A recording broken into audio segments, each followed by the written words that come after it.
The Rockefeller Center Christmas tree towered 70 feet above the crowded plaza, each light a small promise against the December darkness, while fake snow machines added theater to the real flakes already falling. Scarlett Hollis stood in line clutching a crumpled dollar bill, her coat 3 sizes too large with duct tape holding the left sleeve together, breath forming small clouds in air cold enough to burn lungs. Around her, families in matching scarves laughed and sipped hot chocolate from paper cups that cost more than her mother's weekly grocery budget. The line shuffled forward with agonizing slowness, each child climbing onto Santa's lap with rehearsed wish lists about tablets and puppies and trips to Disney. Scarlett's fingers had gone numb an hour ago, but she refused to leave, refused to waste the subway fare it took to get here. Her sneakers had holes that let in slush, turning her socks into frozen sponges that squelched with every step. When her turn finally came, she approached the red velvet throne with steps that seemed too heavy for someone so small. The Santa, a tired man with a real beard yellowed from cigarettes, smiled with professional warmth that didn't reach his eyes. She climbed up without help, settling against his arm with the careful movements of someone used to not asking for assistance. His breath smelled like coffee and peppermint, the microphone clipped to his collar capturing every word for parents recording nearby. "And what's your name, sweetheart?" The words came with mechanical cheerfulness, his hand already positioned for the photographer's next shot. Scarlett opened her mouth, then closed it, her gaze dropping to the glittered floor where thousands of boots had tracked in city grime. She leaned closer instead, her lips nearly touching the synthetic fur trim of his collar. "It's Mommy's last Christmas." The words came out barely louder than the wind rattling the temporary barriers around the plaza. Santa's smile faltered for just a second before training kicked in, his hand patting her back in the mechanical way of someone who'd comforted hundreds of crying children. But Scarlett wasn't crying. Her eyes stayed dry as January pavement, her voice steady with the certainty only truth provides. She slid off his lap before he could respond, before the photographer could capture her face, disappearing into the crowd with the practiced invisibility of children who've learned that being noticed usually brings trouble. The elf stationed at the exit tried to hand her a candy cane, but Scarlett was already gone, swallowed by a river of tourists and their shopping bags. The cold hit harder outside the plaza's protective barriers, wind funneling between skyscrapers with enough force to make grown men stagger.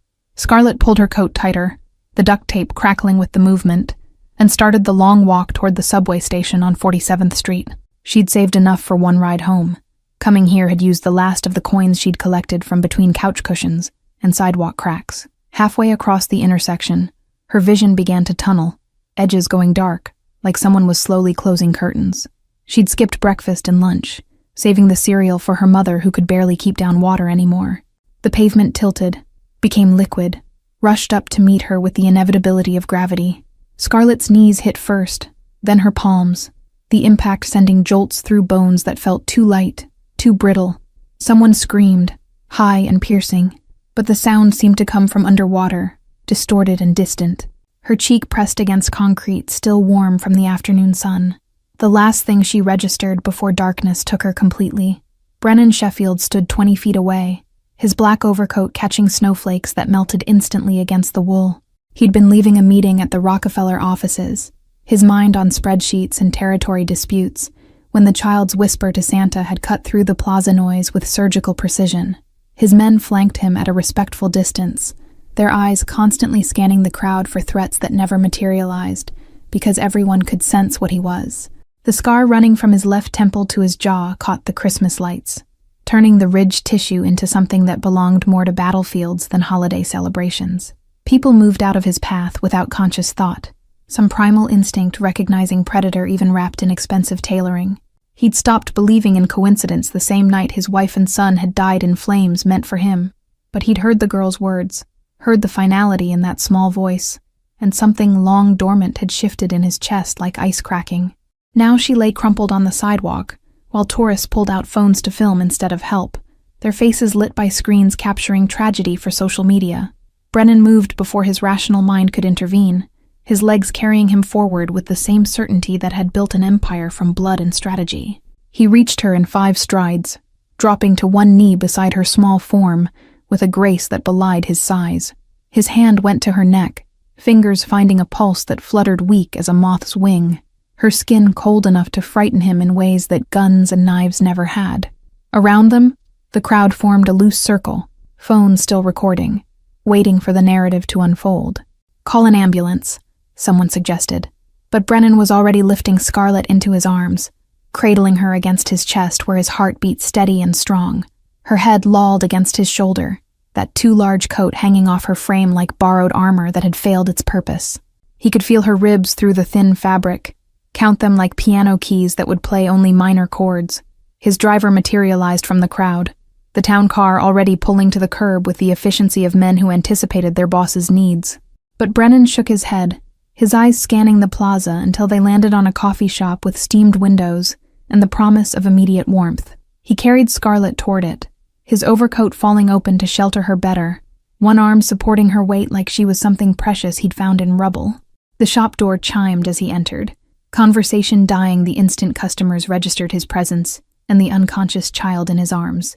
The barista, a college student with 3 nose piercings and tattoos crawling up both forearms, froze mid-pour, the espresso machine hissing into sudden silence. Brennan laid Scarlett on a leather couch near the gas fireplace, arranging her carefully, tucking his coat around her like a blanket that cost more than most people's monthly rent. "Hot chocolate," he ordered without looking up, his fingers already searching her pockets with the professional efficiency of someone who'd frisked countless people. He found a crumpled receipt, a subway card with 1 ride left, and finally a piece of notebook paper folded into a tiny square.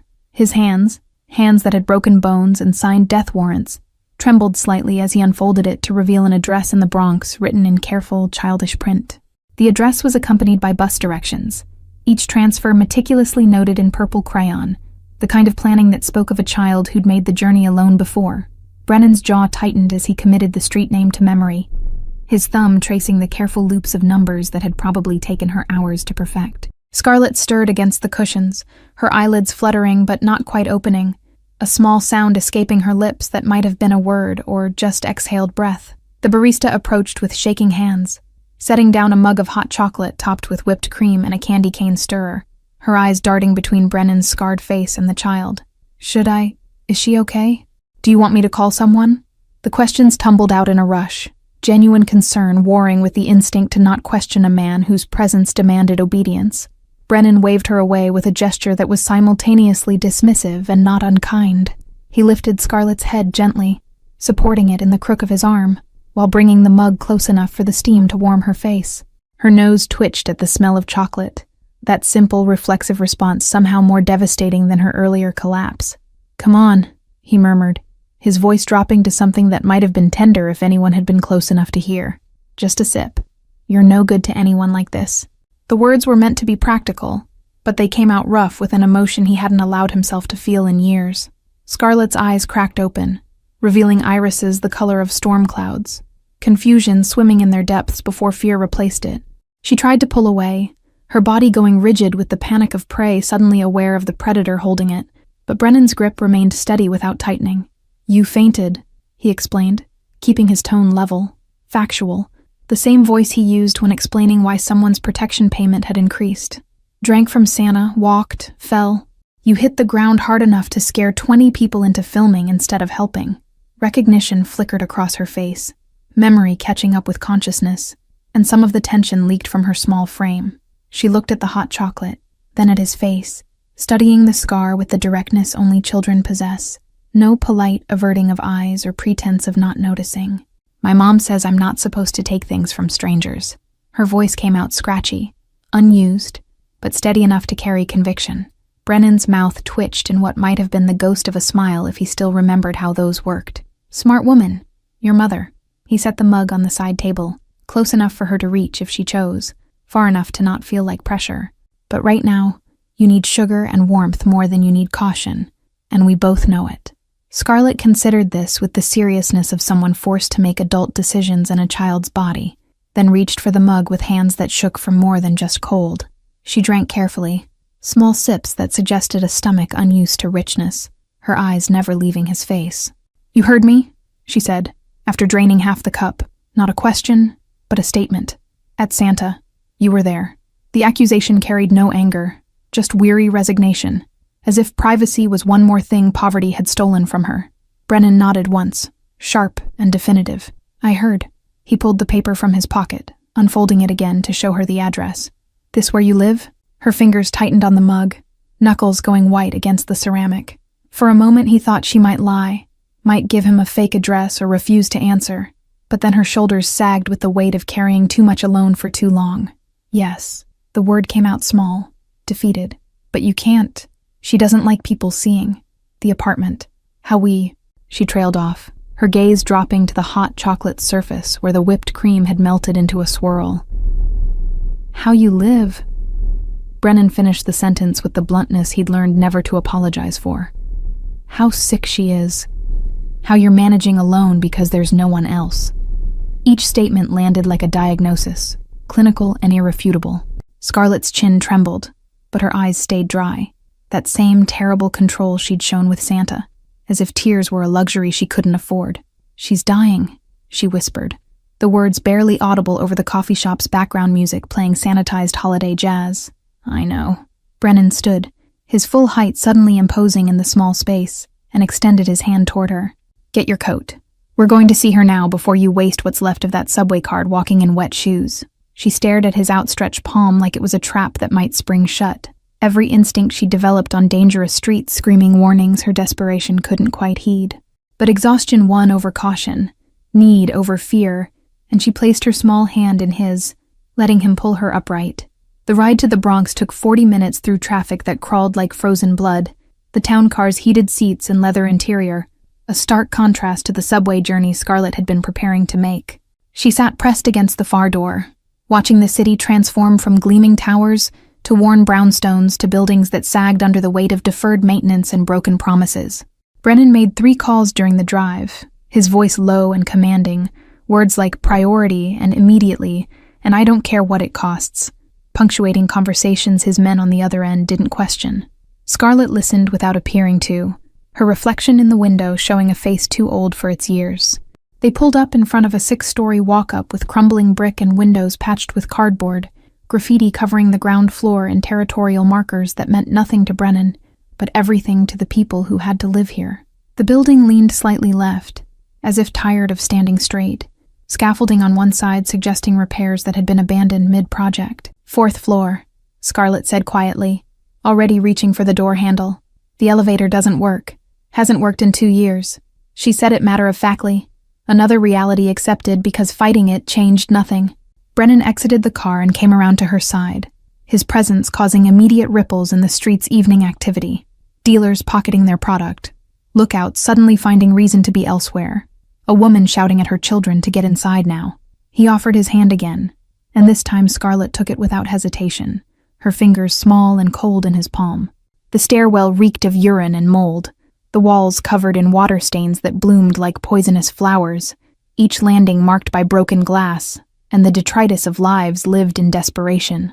Brennan's jaw tightened with each flight, his free hand instinctively going to the gun at his hip, though no threat materialized. 4th floor, apartment 4C, the door hanging slightly crooked in its frame with 3 separate locks that Scarlett opened with keys she wore on a string around her neck.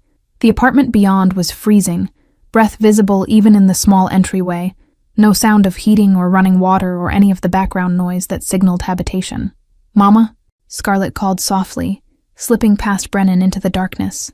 He followed, his eyes adjusting to reveal a studio barely larger than his walk-in closet, dominated by a sagging couch where Nina Hollis lay beneath every blanket the apartment possessed, her breathing shallow and labored, each exhale a rattle that spoke of lungs filling with fluid they couldn't expel.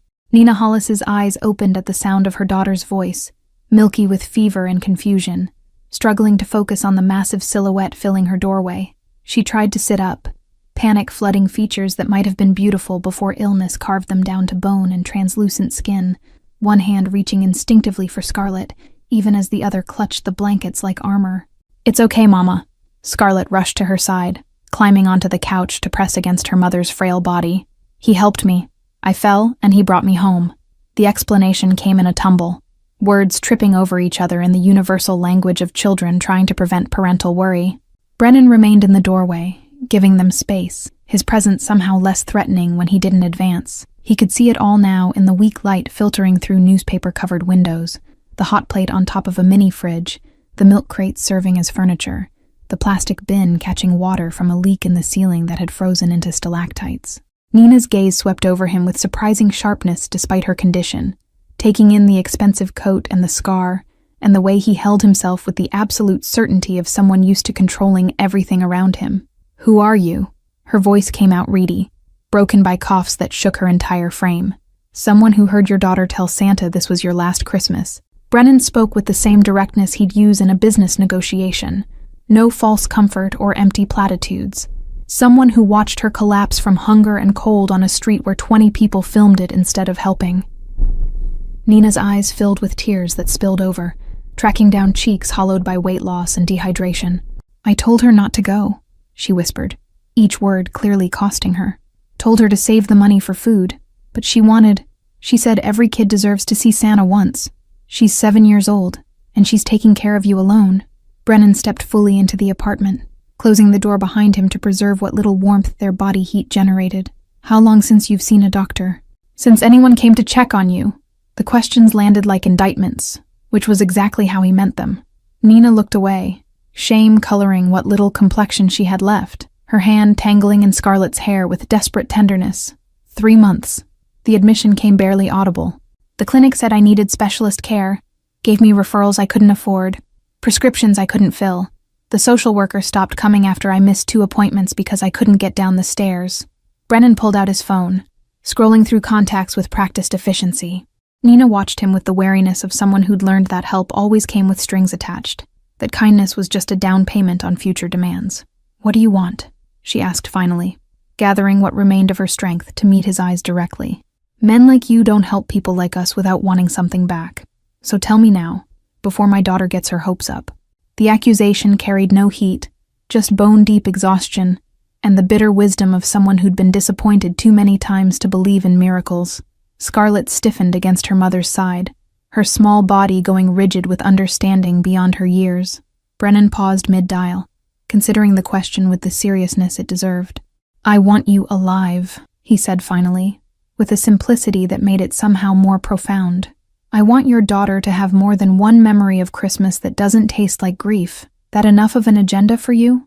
Nina studied him for a long moment, searching for the lie, the hidden price tag, the inevitable betrayal. But whatever she saw in his scarred face must have passed some internal test, because she nodded slowly, settling back against the couch with visible relief. "Okay." The word came out like a surrender, or maybe permission. "Okay. But she stays with me. Whatever happens, wherever you're taking us, Scarlett doesn't leave my sight." The fierce protectiveness in her tone was the strongest thing about her, a mother's last line of defense. Wouldn't have it any other way. Brennan resumed dialing, bringing the phone to his ear. "Raphael? I need a medical team at..." He glanced at the address still clutched in his other hand. 4C, 847 Prospect Avenue. "No, not tomorrow. Now." "I don't care if you have to pull them out of Christmas dinner." He ended the call, and made 2 more in quick succession, each conversation brief and commanding, numbers discussed that made Nina's eyes widen despite her fog of sickness. Scarlett watched him with an expression caught between hope and terror, like someone witnessing a fairy tale that might turn into a nightmare without warning. Within 15 minutes, the building's ancient heating system shuddered to life with groans and bangs that made the walls tremble, warmth beginning to seep through vents that hadn't functioned in years. Nina gasped at the first wave of heat, tears streaming freely now, her body shaking with something that might have been laughter or sobs or both. "How did you..." "The landlord said it would cost thousands to fix, that we'd have to wait until..." She couldn't finish, overwhelmed by the simple miracle of warmth after months of slow freezing. Scarlett buried her face in her mother's neck, her small shoulders heaving. Brennan shrugged, pocketing his phone. "Your landlord will discover he's suddenly very motivated to maintain his properties to code, along with paying back every cent of rent he collected while letting people live in these conditions." His tone suggested the landlord's motivation would be delivered in a language universally understood by men who valued their kneecaps. The sound of footsteps on the stairs announced the arrival of the medical team, 2 doctors and a nurse carrying equipment that transformed the tiny apartment into a makeshift examination room. They moved with the efficiency of people who knew better than to question why they were making a house call at 8 p.m. on a December night, setting up monitors and oxygen tanks with practiced precision. "Mrs. Hollis, I'm Dr. Patterson." A woman in her 50s with kind eyes and no-nonsense hands approached the couch. "We're going to get you stabilized here, then transport you to Mount Sinai for proper treatment. Your daughter can ride with you in the ambulance. Nina gripped Scarlett tighter, suspicion warring with desperate hope across features that had forgotten what either felt like. I can't afford Mount Sinai. I can't afford any of this. The bills we'll lose the apartment, lose everything. Already handled. Brennan spoke from his position by the window, where he'd moved to give the medical team space. You focus on breathing. Let me worry about the rest. The dismissiveness in his tone made it clear the subject wasn't open for negotiation. Doctor. Patterson wrapped a blood pressure cuff around Nina's skeletal arm, her professional mask slipping for just a moment to reveal concern bordering on alarm. When did you last eat? The question came gentle but firm, the kind that demanded honest answers. Yesterday. Maybe. Nina's words slurred slightly as the oxygen mask went over her face, pure air flooding lungs that had been starving for it. Scarlett needed. The cereal was running low and she's growing. She needs. The protest dissolved into coughing that racked her entire body. Scarlett climbed off the couch at the doctor's gentle urging, her eyes never leaving her mother's face, watching each rise and fall of her chest like she was counting them, banking them against future loss. Brennan found himself moving closer to the child without conscious decision, his presence a solid wall between her and the door, between her and anything that might try to take her away. You did good, sweetheart. Dr. Patterson addressed Scarlett while checking Nina's vitals. Numbers, she murmured to the nurse that made both women exchange significant glances. Taking care of your mama like this. But now it's time to let us help, okay? The ambulance ride took 20 minutes through streets transformed by snow into something almost beautiful, the city's sharp edges softened by white that would turn to gray slush by morning. Scarlett sat pressed against her mother's gurney, one small hand wrapped around Nina's fingers, while the other clutched the stuffed rabbit that had appeared from somewhere in the apartment's depths, worn bare in patches, one ear hanging by threads. Brennan followed in his town car, making calls that rearranged hospital hierarchies and bumped Nina Hollis to the front of every waiting list that existed. His driver knew better than to interrupt the steady stream of orders being issued in tones that brooked no argument or delay. Mount Sinai's emergency entrance blazed with fluorescent brightness, nurses converging the moment the ambulance doors opened, a choreographed dance of triage and efficiency. Nina was wheeled into a private room that materialized with suspicious speed, the kind of accommodation usually reserved for donors and politicians, walls painted soothing blue instead of institutional beige. Scarlett refused to leave, even when nurses suggested she might be more comfortable in the waiting area with juice and cookies. She planted herself in the chair beside her mother's bed, with the immovability of mountains, her jaw set in a line that reminded Brennan unsettlingly of his own stubbornness. Let her stay. He appeared in the doorway, his bulk filling the frame, and the suggestion became policy without further discussion. A second chair materialized for him, positioned where he could see both the door and the monitors displaying Nina's struggling vitals in numbers that told their own grim story. The hours bled together, marked by shift changes and medication adjustments, and the soft beep of machines counting heartbeats like a clock running down. Nina drifted in and out of consciousness, her lucid moments growing shorter, the spaces between them expanding like darkness eating light. Mr. Sheffield. A doctor approached just after midnight, clipboard clutched like a shield, his face arranged in the expression medical professionals practiced for delivering bad news. Could we speak outside? The glance toward Scarlett made his meaning clear. This conversation required euphemisms and careful wording. Say it here. Brennan didn't move from his chair. She's been living it. She deserves to hear it straight.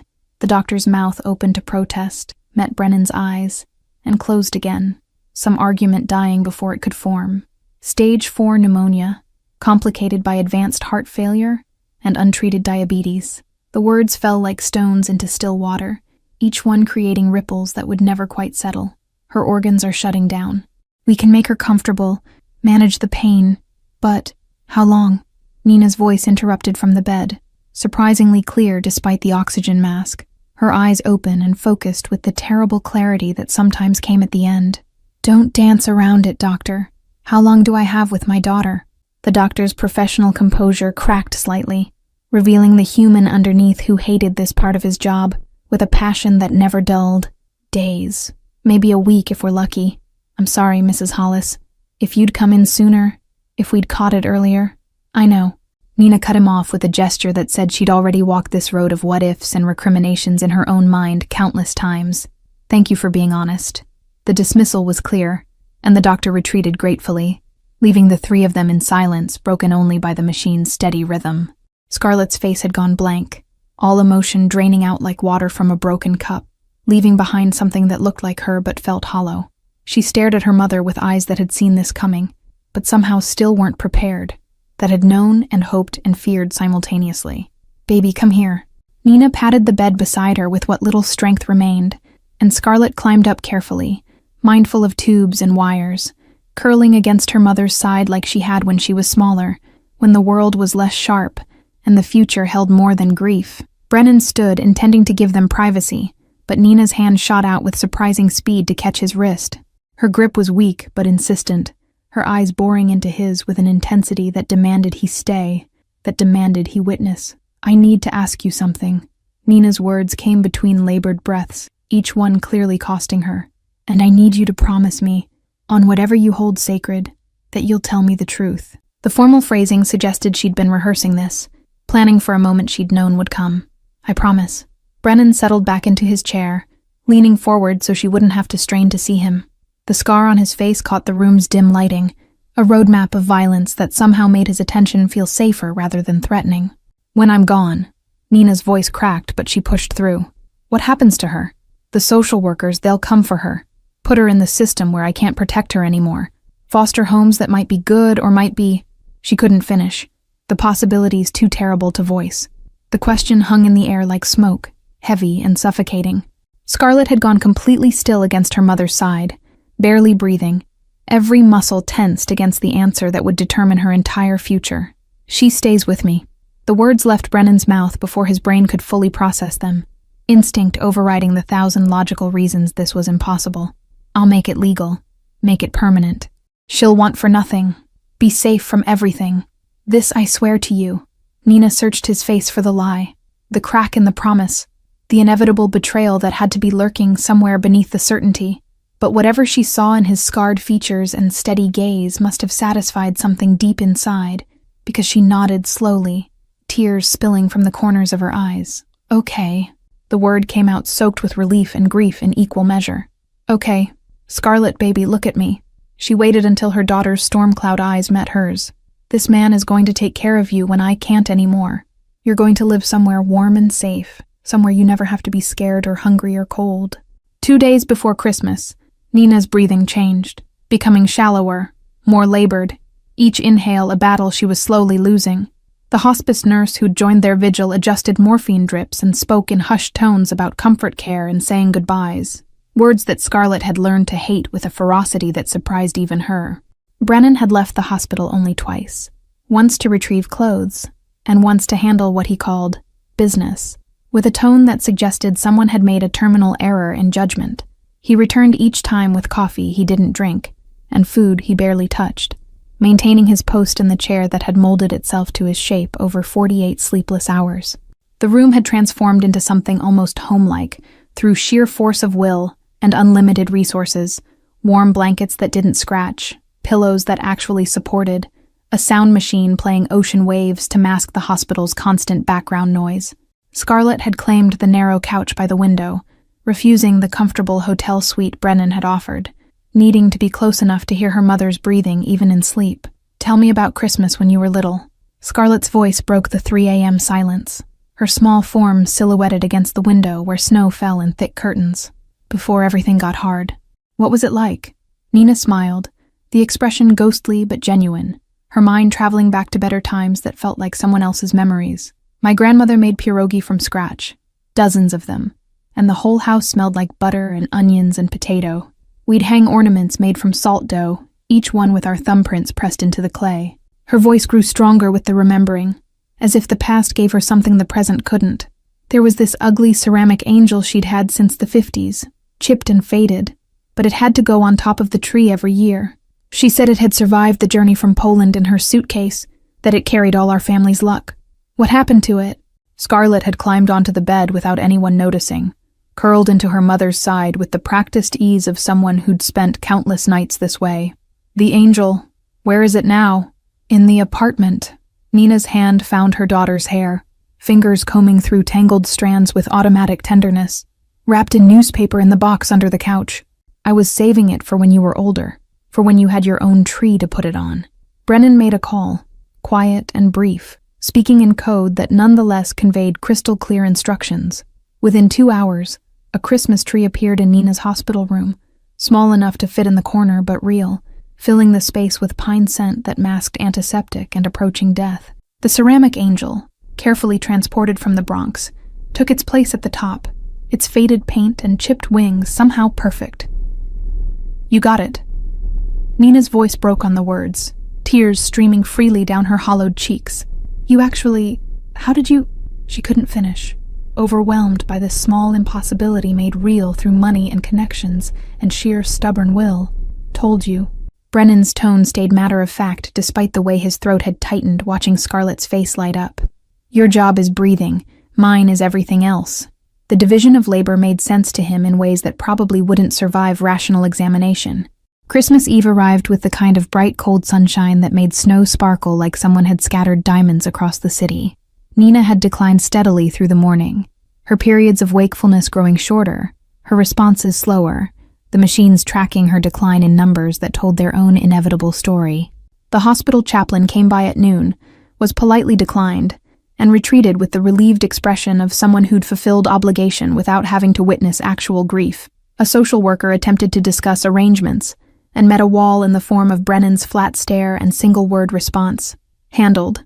Scarlett sat cross-legged on the bed, holding her mother's hand, singing Christmas carols in a voice that wavered, but never quite broke. Nina mouthed the words she couldn't speak anymore, her eyes tracking her daughter's face with an intensity that suggested she was memorizing every freckle, every eyelash, banking images against an eternity without them. "I love you, baby girl." The words came at 4:17 p.m., clear and strong despite everything, Nina's last burst of clarity before the final slide. "You're going to be okay. You're going to have the life I couldn't give you, and you're going to be so happy. Promise Mama you'll be happy." "I promise." Scarlett choked on the words, finally crying, hot tears that had been building for days spilling over in a flood that shook her small frame. "I promise, Mama. I promise." She pressed her face against her mother's chest, listening to the heartbeat that was slowing, stopping, letting go. Nina's free hand reached blindly across the bed, found Brennan's without looking, gripped it with surprising strength. He stood and moved closer. This man who'd been a stranger 4 days ago, now the witness to the most intimate moment of 2 lives ending and 1 transforming. "Take care of her." Nina's eyes locked onto his, fierce and fading simultaneously. "Love her like she's yours. Protect her from everything. Give her the childhood I couldn't." Each command fell like a vow being extracted, a contract written in breath and desperation. "On my life." Brennan's voice came low and certain, his scarred hand covering both of theirs. Nina's skeletal and cold, Scarlett's small and trembling. "On everything I am and everything I have. She'll never want for love or safety or anything else as long as I'm breathing." Nina's face relaxed then, the last lines of tension smoothing out as her eyes slid closed. Her chest rose once more, fell, and didn't rise again. The machine's steady beeping flatlined into a single sustained note that somehow seemed louder than any scream. Scarlett didn't move, didn't make a sound, just stayed pressed against her mother's still chest, as if she could will the heart beneath it, to beat again through sheer desperate need. Brennan's arm came around her shoulders, pulling her against his side, while his other hand reached up to close Nina's eyes, with a gentleness that contradicted every rumor whispered about him in dark corners. The nurse came in, silenced the machines with practiced efficiency, offered condolences in the tone of someone who'd done this too many times. Brennan waved away the offer of grief counseling and victim advocates, his attention entirely on the child who'd just become his responsibility in every way that mattered. "She's not alone anymore." He spoke to Nina's body with the formality of a promise made to the dead. "I'll make sure she knows she was loved, that you fought as hard as you could, that she was worth every sacrifice you made." The words felt inadequate, but they were all he had to offer across the divide between breathing and gone. The funeral took place on a gray morning 3 days after Christmas, the cemetery covered in snow that muffled sound and made everything feel distant, unreal. Scarlett stood between Brennan and the grave, wearing a black coat he'd bought her that actually fit, her hand gripped in his with a strength that suggested she might never let go. The service was small, a handful of Nina's former co-workers who'd tracked her down through obituaries, a neighbor from the Bronx who'd sometimes shared soup, and Brennan's driver standing at a respectful distance. The priest spoke in platitudes about God's plan and better places, words that bounced off the assembled group without penetrating. Scarlett didn't cry. She'd used all her tears in that hospital room, left them soaked into her mother's blankets and Brennan's shirt during the long night after. Now she just stood silent and pale, watching the casket lower into frozen earth, with eyes that had gone somewhere far away. "You can say goodbye." Brennan crouched beside her after everyone else had left, his overcoat spread to shield them both from wind that cut like knives. "Or you can say nothing. Either way is okay. There's no right way to do this." Scarlett stepped forward, picked up a handful of snow from the grave's edge, and let it fall onto the casket with a soft thump. "Goodbye, Mama," she whispered, the words barely audible. "I'll make you proud. I'll be happy like I promised." Then she turned and walked back to the car without looking back, her spine straight with a composure that was somehow more heartbreaking than tears. They were halfway back to Manhattan when Brennan's phone rang, the caller ID showing his lawyer's name. He answered with a grunt, listening to whatever was being said on the other end, his jaw tightening with each passing second. "When?" The single word came out sharp as breaking glass. How did he even find out? "No, don't answer that. Someone talked. Someone always talks." He glanced at Scarlett in the rearview mirror, saw she was staring out the window, unreachable in her grief. "Handle it. File the emergency injunction. I'll be there in 20 minutes. He ended the call and met his driver's eyes in the mirror, a silent conversation passing between them that needed no words.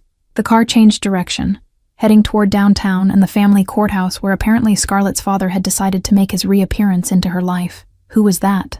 Scarlett's voice came small and careful, like she already knew the answer would hurt. "What's happening?" Her fingers twisted in the fabric of her new coat, creating wrinkles in the expensive wool. "Your biological father." Brennan didn't believe in lying to children, had learned from his own childhood that knowing the truth, however ugly, was better than discovering you'd been deceived. "He's filed for custody. Says he wants to take care of you now that your mother's gone."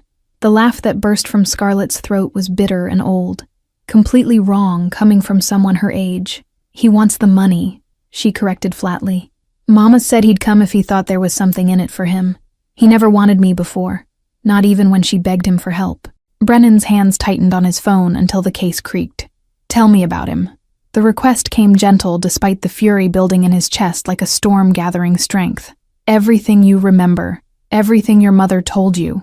I need to know what we're dealing with." Scarlett's recitation came emotionless, reciting facts like she was reading from a police report. "His name is Trevor Walsh. He left when I was 2, before I can really remember. Mama said he took her savings and her grandmother's jewelry when he went. He'd show up sometimes over the years asking for money, making promises he never kept." She paused, swallowing hard before continuing. "Last time was 8 months ago. He wanted to borrow $3,000 for some investment that couldn't miss. Mama had just been diagnosed, was trying to save for treatment, and she told him no. He called her names I won't repeat, and said I'd been a mistake he should have prevented." The driver took a corner harder than necessary, tires squealing slightly, as if the car itself was angry. Brennan made another call, this one to someone named Raphael, who apparently specialized in digging up information that courtrooms found compelling. "Everything you can find on Trevor Walsh, last known address somewhere in Queens, history of theft and abandonment." He rattled off details Scarlett provided. Birthday, social security number Nina had made her daughter memorize in case of emergencies. "I need it yesterday, and I need it damning enough that no judge on earth would give him custody of a goldfish." The courthouse steps were slippery with ice, crowds of people navigating custody battles and divorce proceedings, and all the ways families could splinter and break. Brennan kept Scarlett close, one hand on her shoulder, guiding her through the chaos toward a conference room where his lawyer waited with a stack of files thick enough to use as a weapon. Trevor Walsh was already there, sitting across the table in a cheap suit that didn't quite fit, hair slicked back with too much gel. He looked up when they entered, his eyes sliding past Brennan to land on Scarlett with calculation so naked it was obscene. "There's my girl." He stood, arms spreading like he expected her to run to him, smile stretching across a face that bore no resemblance to the child he'd abandoned. "Daddy's here now, sweetheart. Gonna take you home. Take care of you like I should have been doing all along." Scarlett pressed harder against Brennan's side, her face draining of color, hands balling into fists in her coat pockets. "You're not my father," she said clearly, her voice steady despite the trembling that ran through her small frame. "You're just the man who left. There's a difference." Trevor's smile faltered, irritation flashing across his features, before he caught himself and forced the expression back into place. Now, Scarlett, I know you're upset about your mama, but we're family. Blood. That means something. Even if some rich stranger's been filling your head with, "Sit down, Mr. Walsh." Brennan's voice cut through the room like a knife. Quiet, but carrying enough menace to make Trevor obey before his brain caught up with his body. Before you embarrass yourself further by pretending this is about anything other than money. The door opened to admit Judge Patricia Hawthorne, a woman in her 60s with steel-gray hair and eyes that had seen every manipulation family court could offer. She took her seat at the head of the table, opened the file before her, and surveyed the assembled group with the expression of someone already exhausted by what she was about to hear. "Mr. Walsh, you're petitioning for emergency custody of your biological daughter based on your parental rights." She read from the documents without inflection. Despite having no contact with the child for the past 3 years and sporadic involvement before that. "Would you like to explain your reasoning?" Trevor leaned forward, arranging his features into something he probably thought looked sincere. "Your Honor, I admit I made mistakes. I was young, stupid, not ready to be a father. But I've changed, got my life together, and when I heard about Nina's passing," he paused, manufactured a catch in his voice that wouldn't have fooled a first-year drama student. "I knew I had to step up, do right by my daughter." "Interesting." Judge Hawthorne's tone suggested she found it anything but, because according to the documentation here, you've been served with 6 separate restraining orders over the past decade, have outstanding warrants in 2 states for check fraud, and owe over $40,000 in back child support you've never paid. The color drained from Trevor's face as she continued reading, each revelation landing like a physical blow. His lawyer, a public defender who looked like he'd rather be anywhere else, started shuffling papers with increasing desperation. "There's also testimony from neighbors documenting threats you made against Ms. Hollis when she refused to loan you money for gambling debts." The judge's eyes lifted to pin Trevor in place. "Multiple witnesses describing incidents where you showed up intoxicated, damaged property, and had to be removed by police." Brennan's lawyer slid a manila folder across the table, its contents spilling out in a cascade of evidence that had been compiled with the ruthless efficiency money could buy. Bank statements showing Trevor's attempts to access Nina's meager savings, text messages with explicit threats, photographs of him leaving a casino 3 hours before his daughter's mother was buried. "The police report from your most recent arrest is particularly enlightening." Judge Hawthorne pulled out a document near the bottom of the stack. "Attempting to sell prescription medications you'd obtained fraudulently. That was 2 weeks ago, Mr. Walsh, while your daughter's mother was dying and you couldn't be bothered to visit." Trevor's mouth opened and closed soundlessly, his lawyer placing a restraining hand on his arm that was immediately shaken off. You can't just... I have rights." "She's my blood, my daughter, and some thug with money can't just..." "Mr. Sheffield." The judge turned her attention to Brennan, who'd remained silent throughout the proceedings, his presence alone more commanding than any testimony. "I understand you've been caring for Scarlett since her mother's hospitalization. What exactly is your relationship to this child?" Brennan stood, pulling Scarlett gently to stand beside him, his hand steady on her shoulder. 4 days ago, I was a stranger who overheard this child tell Santa it was her mother's last Christmas. I found her unconscious on a sidewalk, malnourished and hypothermic, because she'd given her last food to a dying woman who had no one else. His voice stayed level, factual, but something underneath it made the room feel smaller, more focused. I stayed with them every day and night until Nina Hollis passed. In her final moments, she asked me to protect her daughter, to give her the life she couldn't. I made that promise, and I intend to keep it. You have no legal standing. Trevor's lawyer finally found his voice, grasping at straws with visible desperation. No biological relationship, no prior guardianship arrangement. The law is clear that parental rights supersede. The law, Judge Hawthorne interrupted, her tone glacial, also accounts for abandonment, for demonstrated unfitness, and for the best interests of the child. Which brings me to you, Scarlett. She addressed the girl directly, her expression softening slightly. I know this is hard, but I need to hear from you. Where do you want to live? Who do you want to take care of you? Scarlett looked up at Brennan, then across at Trevor, the comparison so stark it needed no explanation. Him, she said, pointing at Brennan without hesitation. He was there. He kept his promises. He made Mama warm before she died, and made sure she wasn't scared. That's who I choose. Trevor slammed his palm on the table, the crack echoing through the small room like a gunshot. You can't let a 7-year-old make this decision. She doesn't understand what's best for her. Doesn't know this man could be anyone, could be dangerous. The only danger in this room is you. Brennan's voice dropped to something barely above a whisper, but Trevor's mouth snapped shut mid-sentence, some survival instinct finally kicking in. You abandoned your daughter when she was in diapers. You stole from her dying mother. You threatened a woman too sick to defend herself, and now you want to profit from the child you never wanted.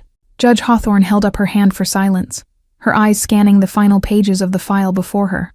Mr. Walsh, I'm denying your petition for custody. Furthermore, I'm terminating your parental rights effective immediately based on documented abandonment, failure to provide support, and demonstrated unfitness. You can't do that.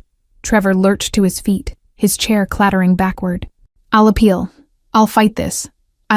His lawyer grabbed his arm, whispering urgently, but Trevor shook him off with violence that made Scarlett flinch. You'll do nothing. The judge's gavel came down with finality. Because if you come within 500 feet of this child, you'll be arrested for violation of the restraining order I'm also issuing. Are we clear, Mr. Walsh? Her tone suggested that lack of clarity would result in immediate consequences. Trevor's face had gone purple with rage, veins standing out in his neck, hands clenched into fists at his sides. This isn't over. You think your money makes you untouchable? You think you can just steal my kid and— His rant cut off as 2 bailiffs appeared at his shoulders, their presence a silent but unmistakable suggestion. Brennan didn't even look at him, his attention entirely on the judge who was now signing documents with practiced efficiency. Mr. Sheffield, I'm granting you emergency temporary guardianship, pending a full evaluation. You'll need to complete the standard background checks and home studies, but given the circumstances, I see no reason this won't become permanent. She paused, her pen hovering over the final signature line, and looked directly at Scarlett. Young lady, if at any point you feel unsafe or unhappy, you tell someone. A teacher, a doctor, anyone.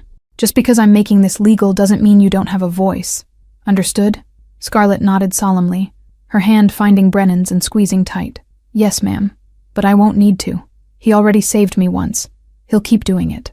The simple faith in her words carried more weight than any legal document could. Trevor was escorted from the room, still sputtering threats that became increasingly incoherent as distance and bailiffs muffled them. His lawyer followed with mumbled apologies and the resigned air of someone who'd known from the start how this would end. The door closed behind them with a soft click that sounded like finality, like the end of one chapter and the beginning of something entirely different. Judge Hawthorne gathered her files, stood, and extended her hand to Brennan with a smile that transformed her severe features into something almost warm. Take care of her, Mr. Sheffield. Something tells me you're exactly what she needs, even if it's not the conventional choice. She leaned down to Scarlett's level, her voice gentling. You're a brave girl. Your mother would be proud of how you handled yourself today. The penthouse overlooked Central Park from 40 stories up, floor-to-ceiling windows framing a view of the city that sparkled like a jewelry box spilled across velvet. Scarlett stood pressed against the glass, her breath fogging it in small circles, watching ice skaters trace patterns on Woolman Rink far below. She'd been living here for 2 weeks, still waking some mornings convinced it was all a dream she'd wake from to find herself back in the freezing apartment. The bedroom Brennan had given her was bigger than her entire former home, decorated in soft blues and grays that somehow felt both expensive and comforting. You don't have to stand so far away. Brennan spoke from the kitchen where he was attempting to make hot chocolate, following a recipe on his phone with the same intense focus he probably applied to business negotiations. You're allowed to sit on the furniture, touch things. This is your home now. Scarlett turned, studying him with the directness children possessed before society taught them to look away. He'd removed his suit jacket, rolled up his sleeves, revealing forearms marked with scars that told stories he'd probably never share. The domestic scene, this dangerous man wrestling with marshmallows and cocoa powder, felt surreal in ways that made her chest tight. It doesn't feel real yet, she admitted quietly. Like maybe I'll do something wrong and it'll all disappear. Like maybe you'll realize I'm too much trouble and— She couldn't finish. The fear lodged in her throat like something solid and choking. Brennan abandoned the hot chocolate, crossed the space between them in 3 strides, and crouched to her eye level. Listen to me, Scarlett. I don't make promises I can't keep. I told your mother I'd take care of you, and that's exactly what I'm going to do. There's nothing you could do that would make me send you away. Understand? She nodded, tears threatening for the first time since the funeral, her eyes burning with the effort of holding them back. Why? The question came out barely a whisper. Why did you help us? Why do you care what happens to some kid you don't even know? The question hung between them, loaded with more weight than her years should carry. Brennan was quiet for a long moment, his scarred hands resting on his knees, considering how much truth to share with someone so young, who'd already seen too much. Because 6 years ago, my wife and son died in a car bomb meant for me. The words came flat, emotionless, a wound so old it had scarred over into numbness. I stopped believing in second chances, in goodness, in anything except survival and revenge. Then I heard you whisper to Santa, and something shifted. Scarlett's eyes went wide, her hand reaching out instinctively to touch his arm in comfort, this child who'd just lost everything offering solace to a man who'd lost everything years before. I'm sorry, she breathed. That's worse than my mama. At least I got to say goodbye. Yeah, you did. Brennan's voice roughened slightly.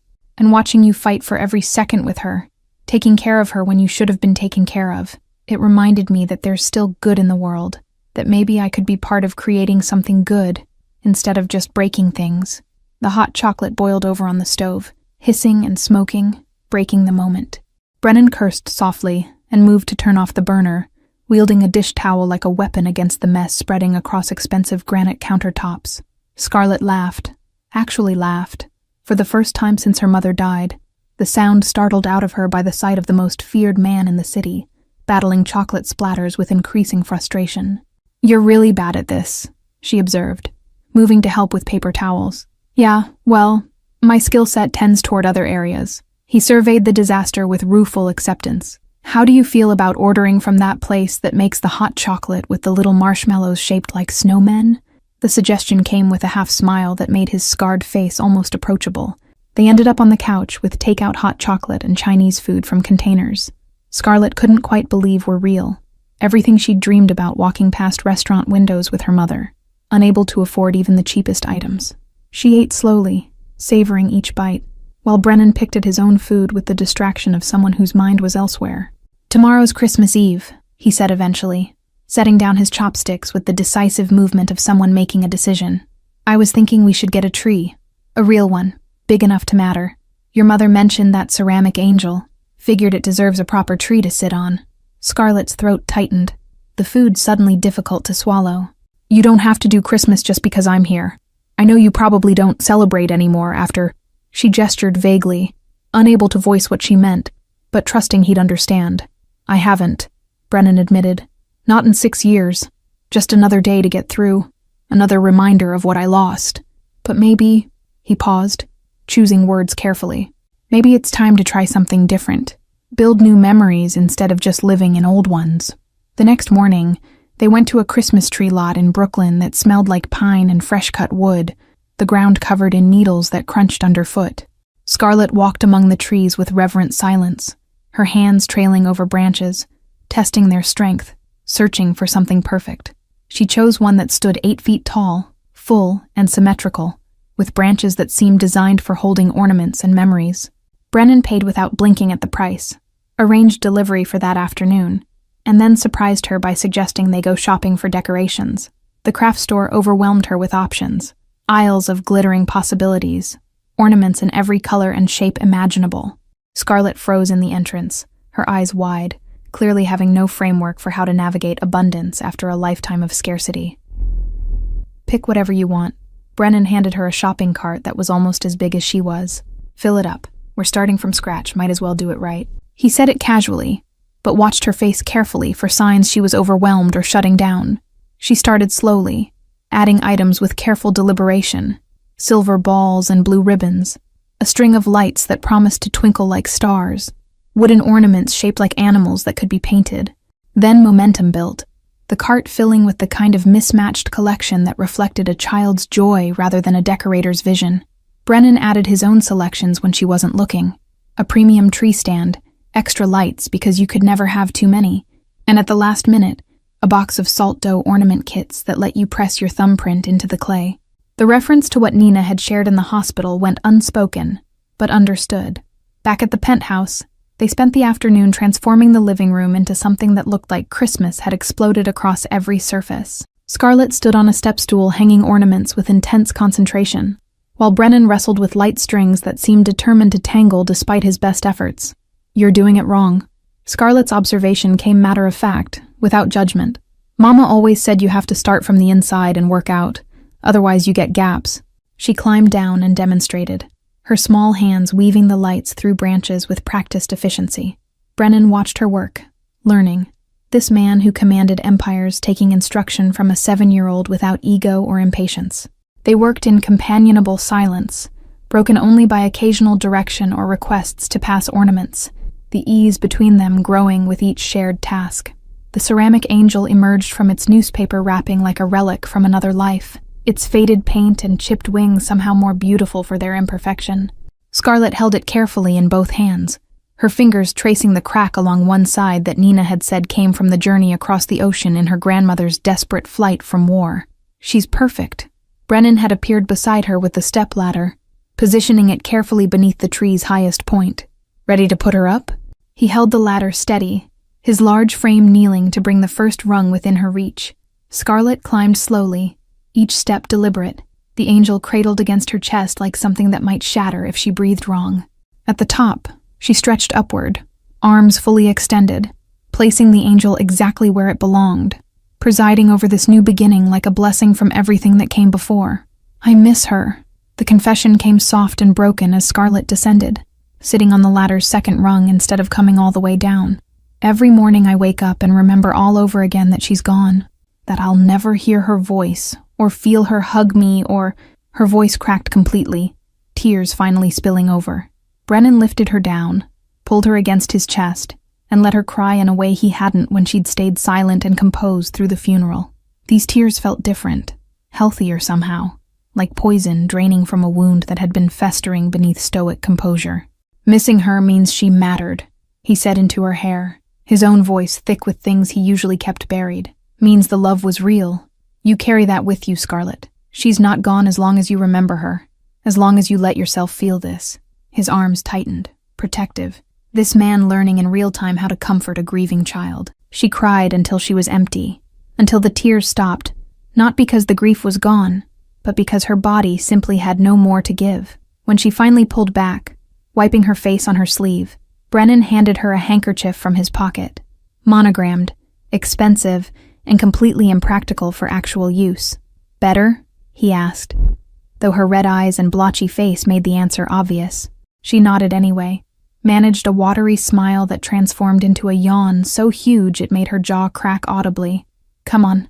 Brennan scooped her up without asking permission, carrying her toward the bedroom that still felt too big, too clean, too full of things she was afraid to touch. "Tomorrow's Christmas. You should sleep. Dream about your mom watching you from wherever she is. Probably annoyed I can't make hot chocolate without creating a disaster." He tucked her in with the awkward care of someone learning a new skill, pulling blankets up to her chin and making sure her stuffed rabbit was within reach. The nightlight he'd bought her, shaped like a moon, cast silver shadows across walls that smelled like new paint instead of mold and desperation. "Will you stay?" Scarlett's hand shot out to catch his wrist before he could leave. "Just until I fall asleep? I don't like— the dark is bigger here, different than before." The admission cost her. This child who'd been forced to be brave for so long asking for comfort felt like weakness. Brennan settled into the chair beside her bed without hesitation, his bulk making the furniture creak in protest. "I'm not going anywhere," he promised, and something in his tone made it sound like he meant more than just tonight, more than just until she fell asleep. Scarlett's eyes drifted closed, her breathing evening out into the rhythm of sleep within minutes, the exhaustion of grief finally claiming what her will had held at bay. Brennan stayed exactly where he was, watching her small chest rise and fall. This responsibility he'd claimed without fully understanding what it would cost or give him. His phone buzzed with messages he ignored. Business that seemed suddenly less urgent. Problems that felt smaller in the face of this sleeping child who'd lost everything and still found the courage to hope. The city glittered beyond the windows, Christmas Eve settling over New York like a blanket of lights and possibility. In 4 days, Scarlett Hollis had transformed him from a man who existed in shadows and violence into someone who bought Christmas trees and learned to make hot chocolate and promised dying women he'd protect their daughters. The change should have terrified him, should have felt like weakness, but instead it felt like waking up from a 6-year sleep. He thought about his wife and son, the way their deaths had hollowed him out and left only rage and emptiness where love used to live. But sitting here watching Scarlett sleep, he felt something shift. Not replacement, but addition. Not forgetting, but making room for new memories alongside old grief. The ceramic angel caught the moonlight from its perch atop the tree, its chipped wings casting shadows that danced across the living room like they were moving, flying, carrying prayers from Earth to wherever the dead went to watch over the living. Brennan found himself actually hoping, that Nina could see this, could know her daughter was safe and warm and loved. Christmas morning arrived with snow falling thick and silent, the city muffled under white that made everything look clean and new. Scarlett woke to find presents under the tree, not the mountain of excess that money could buy, but thoughtful selections that showed someone had paid attention to who she was becoming rather than who grief had temporarily made her. Books about brave girls and adventures, art supplies for the drawings she made when she thought no one was watching, a locket that opened to hold 2 pictures, Nina on one side, space left blank on the other for whoever else she chose to claim as family. She opened each gift with reverent slowness, her face cycling through wonder and grief and tentative joy. Brennan watched from the kitchen where he was attempting breakfast with marginally more success than his hot chocolate disaster, scrambling eggs that were only slightly burned, and toast that was merely dark instead of carbonized. The domesticity felt foreign, but not unwelcome.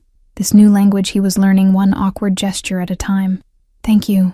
Scarlett appeared beside him, the locket already around her neck, her arms wrapping around his waist in a hug that caught him completely off guard. "For all of it, for staying, for keeping your promise to Mama, for making me feel like maybe I can be okay again someday." He set down the spatula, turned, and returned the embrace with the same fierce protectiveness he'd felt that first night when he'd carried her unconscious form off a freezing sidewalk. "You're going to be more than okay," he told her with absolute certainty. "You're going to be extraordinary. Your mother made sure of that." They ate breakfast at the window overlooking the park, watching the world wake up to Christmas morning. Families bundled against the cold, making their way to celebrations and traditions, and the messy beauty of lives lived together. For the first time in 6 years, Brennan didn't feel like an outsider looking in at something he could never have again. "What happens now?" Scarlett asked through a mouthful of slightly burned toast, her practical nature already looking ahead to what came after this moment. "Do I go to school? Do you have to work? How does this," she gestured between them, "actually work in regular life? Now we figure it out together." Brennan poured her more orange juice, the simple act of caretaking feeling both strange and right. "You'll start school in January. We'll establish routines, learn how to be a family, even if it looks different than what most people expect. There's no manual for this, Scarlett. We're making it up as we go." She considered this with the seriousness she applied to everything, then nodded slowly. "Okay, as long as—" She paused, searching for words. "As long as you promise not to pretend. I don't need perfect. I just need real. I need to know you're not going to smile and say everything's fine and then leave like everyone else." The admission hung between them, raw and honest. This child laying out terms for trust like she was negotiating a contract she'd been burned by before.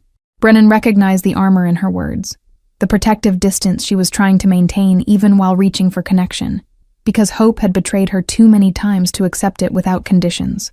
"You know what your mother told me in the hospital?" He set down his coffee, giving her his full attention. "She said you were stronger than anyone she'd ever known, that you'd survived things that would break grown men. She was right, but Scarlett, you don't have to be strong all the time anymore. Not here." Scarlett's fingers traced the edge of her plate, drawing invisible patterns in the crumbs left behind.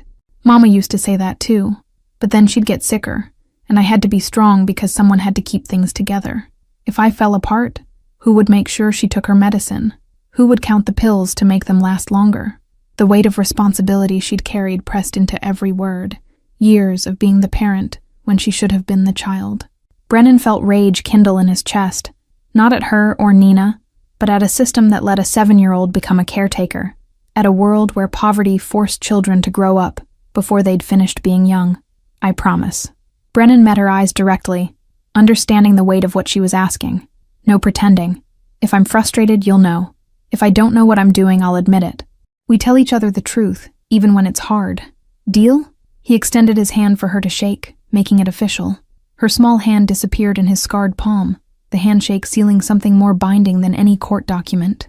Outside, The snow continued falling, covering the city's ugliness in temporary beauty, promising that even the darkest winters eventually gave way to spring, and new growth and second chances that neither of them had thought to hope for. Later that afternoon, Brennan's phone rang with a number he'd been expecting, the social worker assigned to their case for the mandatory home visit. He answered while Scarlett was occupied with a new puzzle, his voice dropping into the professional tone he used when civilian authorities needed managing without being overtly intimidated. The visit was scheduled for the following week, procedures explained in bureaucratic language that boiled down to strangers judging whether he was fit to keep the child he'd already sworn to protect. He agreed to everything with patience he didn't feel, understanding that cooperation now meant permanent custody later, that sometimes you had to play by rules you found absurd. Who was that? Scarlett looked up from her puzzle, pieces of a winter landscape scattered across the coffee table, her ability to sense tension in his voice already finely tuned from weeks of learning to read him. You sounded different. Official. Social worker. He didn't believe in hiding the machinery of their new life from her.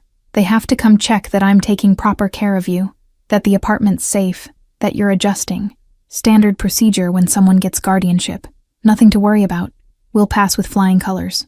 The confidence in his voice left no room for doubt. The last Christmas of Nina Hollis had become the first Christmas of a family forged in grief and unexpected grace. A child who'd whispered to Santa, and a man who'd heard her. Two broken people learning that sometimes the family you choose in the midst of darkness shines brighter than any you're born into. And the ceramic angel, survivor of wars and journeys, and now witness to new beginnings, presided over it all with chipped wings that had learned long ago that perfection was never the point. Thank you all for following this story. If it touched your heart, write in the comments from which place you're watching this unfold, and don't forget to like, subscribe, and share this video. Your support means everything and helps me continue bringing these stories to you.